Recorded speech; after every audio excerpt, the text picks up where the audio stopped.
a bit of a journey to get here, but it's good to be on this land and good to be here.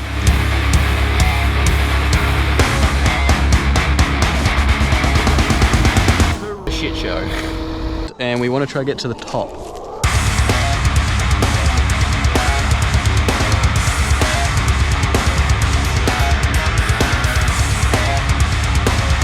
Welcome back to another episode, guys. We are on the traditional lands of the Darumbal and Wapabara mob, and it's pretty sick. It's also known as the Yeppoon area, Emu Park, or the whole Livingstone region of Central Queensland, Central Coast Queensland. I have Mr. Edan here with me. He's drinking a coffee, sooking about wanting a shower. And fucking day, literally. Yeah, it's been a bit of a journey to get here, but it's good to be on this land and good to be here. A little bit about this place is there used to be like around 6 to 7 different clans that used to live around the Livingstone region, which if you can see up in this corner, I don't know if you can see, there's a massive white thing. White thing Edan is like, it's like a monument for the Livingstone area, which is like the traditional lands. Yeah, the Wapabara mob used to live coastally, so they used to live on the actual islands all around here. There's heaps of islands, like off the top of my head, 1, 2, 3, 4, 5, 6, 7, 8, 9, 10, 11, 12, 13, 14, 15, 16, 17. 17 islands just right there. Yeah, it's pretty sick. So It's a real nice area. None of the islands are too far off. Like right now it's a really calm day and we were gonna go out in the boat, but the tide difference here is crazy. It's like 4 to 5 meter different tides, and I can't get my boat in at this boat ramp with the car, so. There were some guys with a tractor just before, and even they didn't want to do it. Like, they tried, and the boat nearly got completely smashed. It sucked. Today's plan, I really need to service the car. Oof. What do we need? We need to dry out a lot of the stuff. Oh yeah. Just clean and tidy and just organize. We haven't really had a day of that. And just have a chill day and get back into the groove of traveling and hanging out. And yeah. Let's get ready to chill. Let's get chilling. Okay, can we find a shower now? I am sweating Yes. like a monkey. Go jump in the water, you idiot. It's beautiful. salty! Oh, that's what you want, lad. I'm saltwater mob.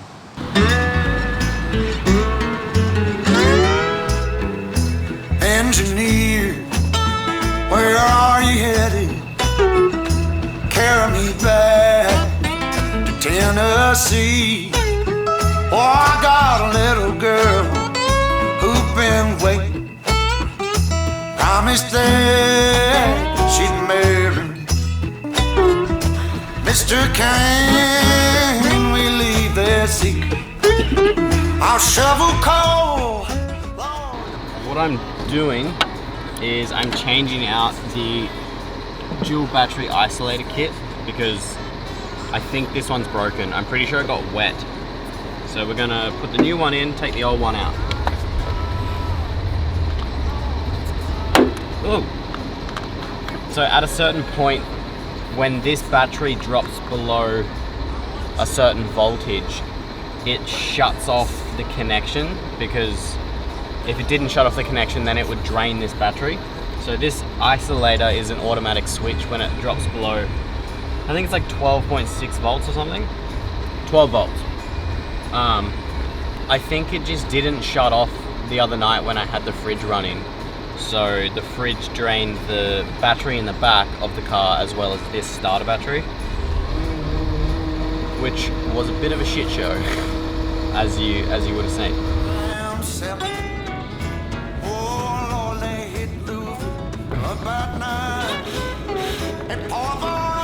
New one is in.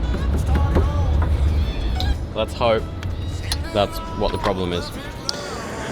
Oh my god. So what have you done so far? So all I've done is dropped the oil. Oh. So all you got to do for that is there's the little sump plug underneath the oil pan, which is where that oil is dripping from now. That's an oil filter. Oh. So that's an oil filter and that's a fuel filter. Fuel filters you want to change in diesels because the one thing that can kill a diesel is bad fuel, like bad diesel. They hate any water in the system, they'll just die. Where's the oil filter at then? So the oil filter around this side, on the driver's side, on my car, on every car it's a bit different. The wheel arch, you'll see this little white thing in the back. Yeah, I see it. So it's got like a little thing right there. Yeah, so you always drop the oil before the oil filter, because otherwise it's just gonna, all the oil is just gonna go everywhere. And there'll still be like 500 mils of oil in there, so it is a bit messy, but like, it's just what happens. 500 mil. Don't tip it upside down. Oh, fuck. That's actually gonna be a bit tough. Oh, there's so much oil. Lovely. All you want to do is just rub a little bit of oil on that O-ring. Can be old or new, doesn't really matter. All right, cool. Stop it. Nice work doing a rebuild, middle of Yeah, cheers, mate. That's the way. Rebuild!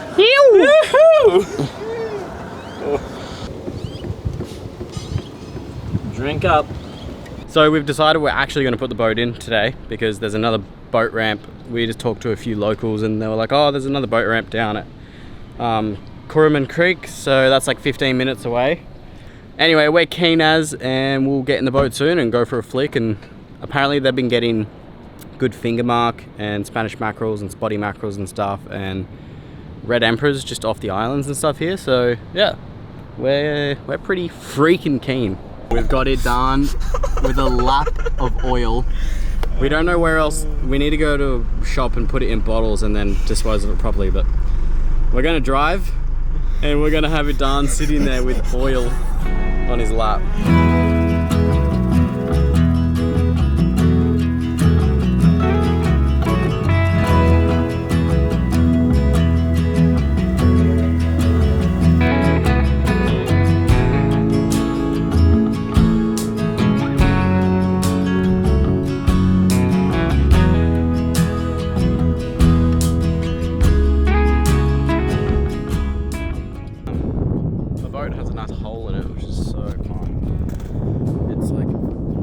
Battery here. So this battery has been bouncing around whilst we're driving, and when it's been bouncing around, it's been hitting the back of the fiberglass floor here, and it's cracked the floor, which sucks because water gets in here and then it flows to the back, and usually you let it out from that valve, the bung out there, but it's just seeping down into the hull, which sucks. We're gonna have to fix that probably before we go to the islands, because I don't really want a hole in my boat when I go to the same island that I sunk my last boat at. So. No one buy a boat. Never ever ever buy a boat. Get your friend to buy a boat and then go on that boat. So we'll probably fix that at Dad's. Big fish and knife. Tried to get my, but you know he's up the middle. Edan's first time fisher. Here he goes. Here he goes. First time fisher. Terrific cast on the nylon. Lovely. All right. Yeah, I'll show you how to catch a fish. Watch this.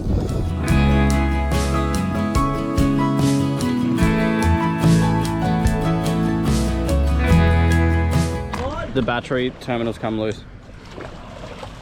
Attaboy. Your Highness, your carriage is ready. Guys over there. Yeah, right. Just stick to like around up and down. Just this area. Let's just do loops. It's probably going to be shallow over there, so try not to go too What about close over there. turning up that way a bit more? Might be all right over there. We're going surfing. Me and Edan booked a campsite, and then we were like, we pulled the boat out and then we just put it straight back in because we want to go for a surf. So we're gonna do it in this sick location. It's beautiful here. It's a sick little island there. I want to go explore that later. Yeah. And yeah, all right, let's do it. I'm in.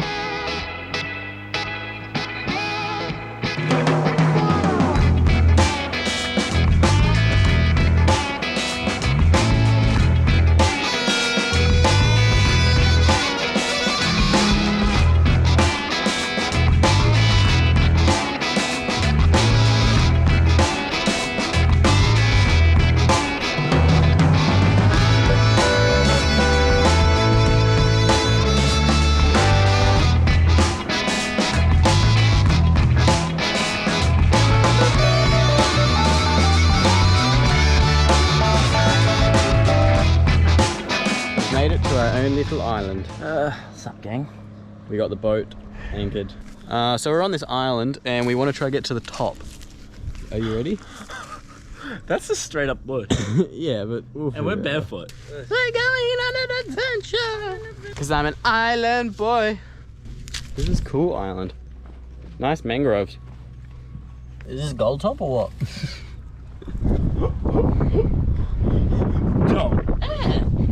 Get out of my way, spiderweb. Look at this. This is how black boys are started. So that you get that at the end of it, a really hard stick. And why it's so hard is because it's thousands of like tiny grass strains all into one. It won't be super strong that way, but like downforce it's really strong. Gotcha. And that's why it's good for fire. Hey, this actually was worth it. Damn right it was. This is awesome. I was like, nah, there's not gonna be any like anyway, like any view or anything. Fuck, this is, see everything. So sick. What is this poo? That was a good day of exploring and figuring out what needs to be fixed on the boat again. Oh my goodness. So that's cool. But so we have a few days to get further north, so we're going to keep trekking that way and get to my dad's in Innisfail and then drop my boat off and drop me to the airport and then we'll be chilling. Yeah, and then you guys will have to find out what I do because I don't know what I'm doing either. Edan, what did you learn today, do you think? Sometimes the way to the top of the mountain is worth it, I guess. Different things that you learned. Okay, I stood up on the wake, the scuffing. Scuffboard, Yeah. For the first time. That was really cool. Sick. I learned how to drive the boat a bit more. Chucked it onto the yeah, you put it right onto the rocks over there. No. Yeah, so you drove the boat onto the trailer. Yeah. Changed the oil, I guess. I learned that sometimes traveling with a boat, you really need to strap down your battery. They put a hole in my boat, so that wasn't very cool. I learned that owning a boat is much more effort than I thought. I thought that I'd just get a boat, tow it to Queensland, and we'd be sweet. We'd go to the islands, but no, I'm kind of like, fuck, I need to prepare this boat. And yeah, I learned how to basically make a shakshuka now, so that was pretty yum. I learned how to eat it real good too. I learned a bit more about the tides in this area, the 4 meter differences and how, because like I was like, when we first got here, I was like, oh yeah, we're gonna send it in the boat. We're gonna just get it done and like go to the islands. But then I thought about it more and learnt about what the tides are doing and like matched that to our plans and was like, okay, that's not gonna work for us. So we're gonna boost, have a drink and watch the sunset, and yeah, we'll see you in the next episode. We'll be going up to Cairns and figuring out where to stay, and yeah, so subscribe, comment if you've been watching, and yeah, what you've learned from the videos, because if you learn something, then it's all worth it. So yeah. Hey. All right, cheers everyone. Cheers. Enjoy something deadly. Woo!